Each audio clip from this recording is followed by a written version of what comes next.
Hello students, Hindi की इस class में आज हम कबीर दास द्वारा रचित दूसरे पद की व्याख्या समझने का प्रयास करेंगे।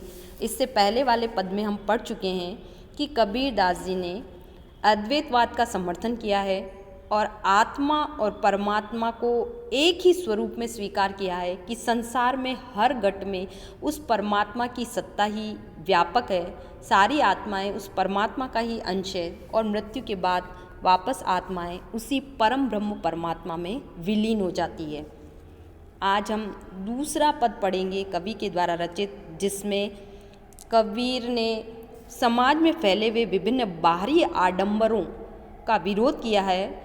मूर्ति पूजा का विरोध करते हुए कवि का कहना है कि हमें ईश्वरीय सत्ता का आभास अपने हृदय तम में ही कर लेना चाहिए।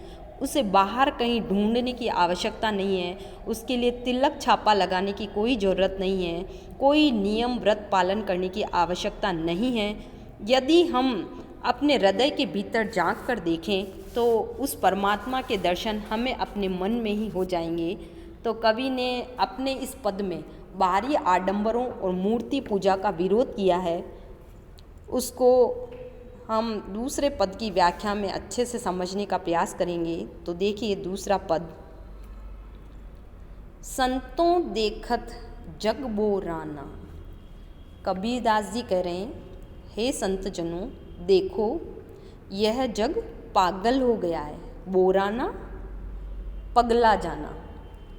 यह संसार क्या हो गया है? पागल हो गया है। कबीर दास जी कह रहे हैं, हे संत जनों, यह संसार पागल हो गया है। पागल कैसे हो गया है? साच कहो तो मारन धावे। यदि यहाँ सच बात कही जाती है तो संसार के लोग मारने दौड़ते हैं। साच यानी सत्य, कहो यानी कहना, तो मारन धावे। धावे यानी दौड़ना, मारन यानी मारने के लिए। यहाँ कोई सत्य बात कही जाती है तो व्यक्ति मारने के लिए दौड़ते हैं। झूठे जग पतियाना। यह संसार किस में विश्वास करता है? झूठ बोलने में। सांसारिक सच्चाई का परिचय देते हुए कबीर दास जी ने ये पंक्तियाँ कही है कि यह संसार पागल हो गया है। सत्य बात यदि यहाँ कही जाती है तो यह लोगों को मारने के लिए दौड़ता है। झूठे जग पतियाना। इस संसार के लोग तो झूठी बातों में ही विश्वास करते हैं। नेमो देखा, नेमी देखा, धर्मी देखा, प्रातः करे असनाना। नेमी नियमों को पालन करने वाला, धर्मी धर्म के अनुसार आचरण करने वाला। आगे की पंक्तियों में कवि बता रहे हैं कि हमने इस संसार में अनेक नियमों का पालन करने वाले लोग देखे, धर्म के अनुसार आचरण करने वाले व्यक्ति भी देखे, जो प्रातःकाल उठकर अपने नियम और धर्म के अनुसार स्नान करके अपने शरीर को पवित्र करने का प्रयास करते हैं। स्नान ध्यान करते हैं लोग ताकि वे पवित्र हो सकें। तिलक छापे लगाते हैं ताकि वे ईश्वर की आराधना करके उस परमात्मा को ढूंढने का प्रयास कर सकें।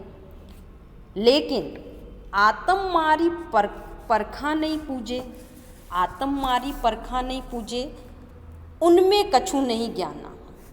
लेकिन कबीर दास जी कहते हैं कि ऐसे लोग जो नियम और व्रत का पालन करते हैं, धर्म के अनुसार भी आचरण करते हैं, प्रातःकाल उठकर पवित्र जल से स्नान भी करते हैं, परंतु तन और मन को शुद्ध नहीं करते।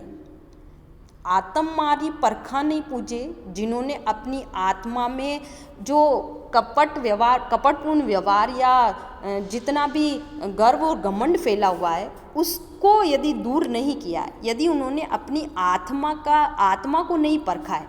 कहने का अभिप्राय ये है कि जिन्होंने अपनी आत्मा में छिपे हुए दुर्गुणों को दूर नहीं किया है, उनमें कछु नहीं ज्ञाना। ऐसे व्यक्तियों में कोई ज्ञान नहीं होता। और ऐसे व्यक्ति यदि बाहरी रूप से अपने आप को शुद्ध कर भी लेते हैं तो वे उस परमात्मा को प्राप्त नहीं कर पाते, क्योंकि परमात्मा को प्राप्त करने के लिए तो ईश्वर को प्राप्त करने के लिए तो आत्मा की शुद्धता आवश्यक है। आत्मा को परखना जरूरी है। बहुतक देखा पीर ओलिया। फिर कबीर क्या कह रहे हैं? मैंने बहुत सारे पीर और ओलिया भी देखे। पीर और ओलिया जिस प्रकार हिंदुओं के अंदर विभिन्न संत महात्मा होते हैं, मुस्लिम संप्रदाय में जो व्यक्ति ईश्वर की खोज में लगे रहते हैं उन्हें पीर और औलिया कहते हैं। पढ़े किताब पुराना, बहुत सारे धर्म ग्रंथ पढ़ते हैं, वे कुरान इत्यादि किताबों का अध्ययन भी करते हैं। के मुरीद तदबीर बतावे, उनमें उहे जो ज्ञाना। के मुरीद तदबीर बतावे, मुरीद का मतलब होता है शिष्य, तदबीर उपाय। वे अपने शिष्यों को उस परम ब्रह्म परमात्मा को या ईश्वर को या अल्लाह को प्राप्त करने का उपाय भी बताते हैं। लेकिन ऐसे लोगों को वास्तव में कोई ज्ञान नहीं होता। उनमें वह जो ज्ञाना, उनमें जो ज्ञान है, उनमें जो संसार का ज्ञान होता है, वे ही उस ज्ञान को अपने शिष्यों को बताते हैं और उसकी सहायता से ईश्वर को प्राप्त करने का प्रयास करने के लिए उन्हें कहते हैं। लेकिन ऐसे व्यक्ति वास्तव में अपने शिष्यों को उचित ज्ञान नहीं दे पाते, क्योंकि स्वयं उन्हें ही अपने परमात्मा का ज्ञान नहीं होता। कहने का अभिप्राय कि जो व्यक्ति नियम धर्म का पालन करते हैं, प्रातः उठकर पवित्र जल से स्नान करते हैं, लेकिन यदि उन्होंने अपनी आत्मा को ही पवित्र नहीं किया है, उन्होंने अपनी आत्मा की शुद्धता पर ही ध्यान नहीं दिया है, तो ऐसे व्यक्तियों को कोई ज्ञान नहीं होता। ऐसे व्यक्ति बड़े बड़े धर्म ग्रंथ पढ़ते हैं, कुरान पढ़कर अपने शिष्यों को उस परमात्मा को प्राप्त करने का उपाय भी बताते हैं, लेकिन वास्तव में उन्हें कोई ज्ञान नहीं होता। आसन मारी डिंब धरी बैठे, ऐसे व्यक्ति आसन लगाते हैं, डिंब यानी गर्व और घमंड में बैठे रहते हैं, मन में बहुत गुमाना। ऐसे व्यक्तियों को अपने मन में भी बहुत अधिक गर्व और घमंड होता है। वास्तव में जो व्यक्ति घमंड में भरा हुआ है, जिसको अपने मन में इतना सारा गुमान भरा हुआ है, आसन मारकर वो केवल बैठा मात्र रह जाता है। अपने शिष्यों को कोई उचित ज्ञान बताकर उस परमात्मा को प्राप्त करने का प्रयास वे करते जरूर है, लेकिन उस परमात्मा को प्राप्त करने का उपाय वे उन्हें नहीं सुझा पाते। डिंब यानी घमंड के लिए आया है यहाँ पर। घमंड में भरकर बैठे रहते हैं और भ्रम में डूबे रहते हैं, लेकिन वास्तव में वे अपने शिष्यों को उस परमात्मा को प्राप्त करने का उपाय नहीं सुझा पाते। पीपर पाथर पूजन लागे, तीर्थ गर्भ भुलाना। पीपर पाथर पूजन लागे, संसार के लोग किस प्रकार बाहरी आडंबर करते हैं उसकी बात करते हैं कबीर, और कह रहे हैं कि संसार के जो लोग हैं पीपल की और पत्थर की पूजा करते हैं, मूर्ति पूजा करते हैं। हम भगवान के मंदिर में जाकर जब भगवान की पूजा करते हैं, उस मूर्ति की पूजा करते हैं, तो उस पूजा का भी कबीर विरोध करते हैं और उनका कहना है कि वो पत्थर की मूर्ति है। वास्तव में उस पत्थर की मूर्ति की पूजा करने से कोई फायदा नहीं होता। कहने का अभिप्राय, वे निर्गुण पंथ की ज्ञानश्री शाखा के कवि थे। ईश्वर के निर्गुण निराकार रूप की उन्होंने उपासना की है और मूर्ति पूजा का विरोध कबीर ने किया है। तीर्थ गर्व भुलाना, तीर्थ यात्राएं करते हैं और गर्व में हम फूले नहीं समाते। टोपी पहिरे माला पहिरे, छाप तिलक अनुमाना।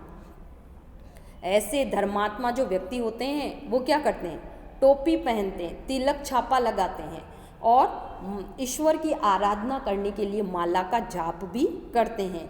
लेकिन कबीर की दृष्टि में ये सभी चीज़ें बाहरी आडंबर है और ऐसे व्यक्ति पाखंडी होते हैं जो केवल बाहरी दिखावा करते हैं, और ऐसे पाखंडी व्यक्तियों को कभी भी उस ईश्वरीय सत्ता का आभास नहीं होता और कभी भी वे उस ईश्वरीय सत्ता को प्राप्त करने में सफल भी नहीं हो पाते। भले ही वे ध्यान मुद्रा में बैठकर समाधि लगाते हैं, तिलक छापे धारण करते हैं, टोपी पहनते हैं, लेकिन उनके मन में बहुत अधिक अहंकार छाया हुआ रहता है और अपने इसी अल्प ज्ञान और अज्ञान के कारण वे अनेक तीर्थ स्थानों की यात्राएं भी करते हैं और गर्व में फूले नहीं समाते। लेकिन कबीर दास जी का कहना है कि ऐसे बाहरी दिखावटी स्वरूप से कभी भी ईश्वर की प्राप्ति नहीं होती, उसके लिए किसी प्रकार का बाहरी आडंबर करने की आवश्यकता नहीं है। फिर देखिए कबीर कह रहे हैं, साखी शब्दई गावत भूले। इस प्रकार व्यक्ति बाहरी आडंबरों में लगे रहते हैं, साखी और शब्द भी गाते हैं और गाकर उन्हें भूल भी जाते हैं। आत्म खबरी न जाना, लेकिन वास्तव में वे अपनी आत्मज्ञान से परिचित नहीं हो पाते कि उनके स्वयं के मन में या स्वयं की आत्मा में ही उस ईश्वरीय सत्ता का आभास है और उस ईश्वरीय सत्ता को पहचान कर अपने मन में ही वे उसे ढूंढ सकते हैं। तो वास्तव में ऐसे व्यक्ति जो बाहरी आडंबरों में लगे हुए हैं वे दोहों और पदों को गाकर भले ही बाहरी रूप से भक्ति भावना का प्रदर्शन करें, सच तो यह है कि वे वास्तव में पथभ्रष्ट होते हैं। उन्हें अपनी आत्मा का कोई ज्ञान नहीं होता और वे इस ईश्वर को नहीं पहचान पाते और उसको प्राप्त करने में वे सफल भी नहीं होते। हिंदू कहे मोई राम प्यारा, हिंदू व्यक्ति जो हैं राम का गुणगान करते हैं और कहते हैं कि हमें तो राम नाम प्यारा है। तुर्क कहे रही माना, तुर्क यानी होता है मुसलमान। मुस्लिम संप्रदाय के जो व्यक्ति होते हैं वो कहते हैं कि हमें तो रही माना, रहम करने वाला खुदा प्यारा है। मतलब उन्होंने, हिंदू और मुसलमानों ने अपनी ईश्वरीय सत्ता को अलग अलग नामों से संबोधित किया है और इसके लिए वे अलग अलग से उपाय करके उस ईश्वरीय सत्ता को प्राप्त करने के प्रयास में भी लगे रहते हैं। आपस में दो लरी लरी मुए मरम न काहू जाना, अपनी अपनी ईश्वरीय सत्ता को प्राप्त करने के लिए वे अलग अलग प्रकार के उपाय भी सुझाते हैं। आपस में दो लरी लरी मुए, आपस में दोनों लड़ लड़ कर मर जाते हैं, मरम न काहू जाना। लेकिन न हिंदू उस ईश्वरीय सत्ता का आभास कर पाता है और न ही मुसलमान उस ईश्वरीय सत्ता का आभास कर पाते हैं। ईश्वर एक हैं, राम और रहीम तो केवल उसके स्वरूप मात्र हैं। कहने का अभिप्राय है कि हिंदू और मुसलमान दोनों को अलग अलग दृष्टि से वे नहीं देखते थे। उनका मानना था कि ये जाति पाति के जो बंधन हैं ये स्वयं मनुष्यों के द्वारा बनाए हुए हैं, वरना राम और रहीम दोनों ही एक ही हैं। घर घर मंत्र देत फिरत है महिमा के अभिमाना, घर घर मंत्र देत फिरत हैं। तो इस प्रकार हर व्यक्ति घर घर जाकर ईश्वर प्राप्ति के विविध रहस्यपूर्ण उपाय बताते हैं। हिंदू और मुसलमानों के जो धर्म गुरु होते हैं वे अपने अलग अलग तरीक़ों से व्यक्तियों को ईश्वर प्राप्ति का उपाय सुझाते हैं। इसके लिए उनके घरों घरों में जाकर उन्हें बताते हैं कि किस प्रकार वे धर्म कर्म करें या किस प्रकार के कर्म करें कि उन्हें ईश्वर का आभास हो सकता है। लेकिन वास्तव में वे उन्हें ईश्वर प्राप्ति का कोई उपाय सुझा ही नहीं पाते। घर घर मंत्र देत फिरते हैं, घर घर जाकर घूमते हैं, मंत्र देते हैं कि किस प्रकार ईश्वरीय सत्ता को प्राप्त किया जाए। महिमा के अभिमाना, ये केवल वे महिमा प्राप्त करने के लिए करते हैं। वास्तव में उन्हें खुद भी उस ईश्वरीय सत्ता की व्यापकता का आभास नहीं होता। वे उस ईश्वरीय मर्म को समझ ही नहीं पाते, तो अपने शिष्यों को किस प्रकार से उसका ज्ञान करवाएंगे। गुरु के सहित शिष्य सब बूढ़े, ऐसे गुरु भी डूब जाते हैं संसार रूपी सागर में और अपने शिष्यों को भी साथ ले डूबते हैं। मतलब कबीरदास जी कहते हैं कि जो व्यक्ति बाहरी आडंबरों में लगे हुए हैं, जाति पाति का भेदभाव करते हैं, घर घर जाकर मंत्र देते हैं लोगों को किस प्रकार उन्हें आचरण और व्यवहार करना है, नियम और व्रत का पालन करना है, ऐसे व्यक्ति स्वयं भी संसार रूपी सागर में डूब जाते हैं और अपने शिष्यों को भी संसार रूपी सागर में डुबो देते हैं। अंत काल पछताना, और ऐसे व्यक्तियों को अंत समय में पछताना भी पड़ता है। मतलब ऐसे व्यक्ति अंत समय तक पछताते रहते हैं। वो सोचते हैं कि इतना प्रयत्न करने के बावजूद भी उन्हें अपनी ईश्वरीय सत्ता का आभास नहीं हो पाया, या कहने का अभिप्राय ये है कि ईश्वरीय सत्ता उन्हें प्राप्त नहीं हो पाई। वे उस परम ब्रह्म परमात्मा को प्राप्त करने में विफल रहते हैं। कहे कबीर सुनो हो संतों, ई सब धर्म भुलाना, ई सब भरम भुलाना। इस पंक्ति में कबीरदास जी कह रहे हैं कि हे संत व्यक्तियों सुनो, इस संसार रूपी सागर में आप कभी डूबना मत, इन बाहरी आडंबरों में कभी खोना मत और जाति पाति के भेदभाव को कभी स्वीकार मत करना, क्योंकि सच्चा व्यक्ति वही है जो अपनी आत्मा को परख कर उसकी शुद्धता में विश्वास करता है और अपने अंतरतम में उस ईश्वरीय सत्ता को ढूंढता है।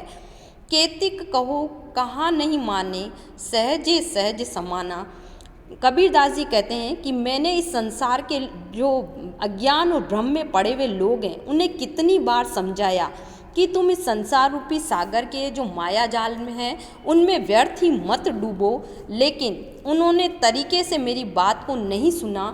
सीधी सीधी बात से मैंने समझाया कि किस प्रकार से उस ईश्वर के स्वाभाविक प्रेम साधना से हम सरलता से प्राप्त किया जा सकता है, लेकिन उस सहज प्रेम के द्वारा मनुष्य ने उसको प्राप्त करने का प्रयास नहीं किया। उसने विभिन्न प्रकार के जो बाहरी आडंबर, ढोंग या बाहरी जो धर्म नियम का पालन करके प्राप्त करने का प्रयास किया, ऐसे व्यक्तियों को अंत समय तक पछताना पड़ा।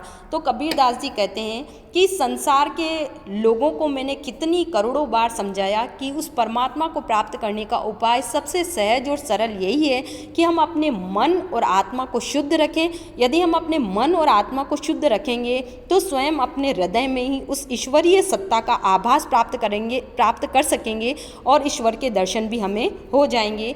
लेकिन यदि हम बाहरी आडंबरों, मूर्ति पूजा, जाति पाति के बंधनों में पड़े रहे तो कभी भी हम उस परम ब्रह्म परमात्मा के दर्शन नहीं कर पाएंगे। तो हम कह सकते हैं कि पूरे पद में कवि ने लोगों को बाहरी आडंबरों और मूर्ति पूजा का विरोध किया है। साथ ही जाति पाति के बंधन को मिटाने के लिए कवि ने लोगों को प्रेरणा दी है और कहा है कि जाति पाति के बंधन से मुक्त होकर ही हम उस ईश्वरीय सत्ता को पहचान सकते हैं।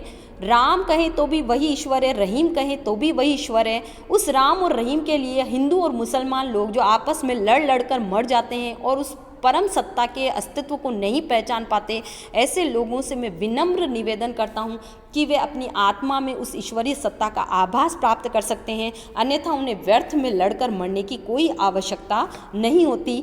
इस संसार के सभी व्यक्ति एक समान हैं, उस ईश्वर के द्वारा बनाए हुए हैं और मूर्ति पूजा का उन्होंने विरोध करते हुए समाज में सुधार लाने का जो अग्रण्य अमिट कार्य किया है उसे कभी भुलाया नहीं जा सकता। तो आज की वीडियो में इतना ही। आपको पाठ के पीछे दिए हुए जो लघुतरात्मक प्रश्न है अपनी होमवर्क कॉपी में करने हैं। यदि व्याख्या कार्य में आपको कोई दिक्कत है तो आप मुझे मेरे व्हाट्सएप नंबर पर कॉल करें। धन्यवाद।